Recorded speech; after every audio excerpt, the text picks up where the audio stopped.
ازيكم؟ هنعمل المرجغيز الليلة. هحتاج لكرشة تكون منظفة ومقطعة جاهزة، شوية بتاعة لحمة صافية. البهارات هحتاج لكمبة، غرنجال، جنزبيل، قرفة، ورقار، فلفل اسود وملح وموية مغلية. هنجد الكرشة مع البهارات الصحيحة. حاجة احمر البصلة وحاضيف لها الطماطم واضيف لها اللحمة وشوية بتاعة موية واخليها لحد ما تستوي وتتسبك.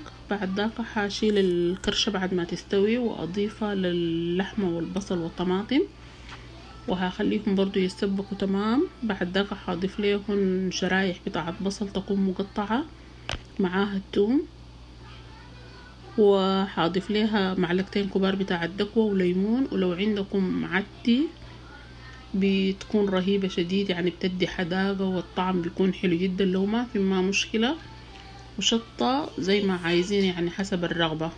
هخليها في نار هادئة لحد ما تتسبك تماما، وبالعافية علينا وعليكم ان شاء الله.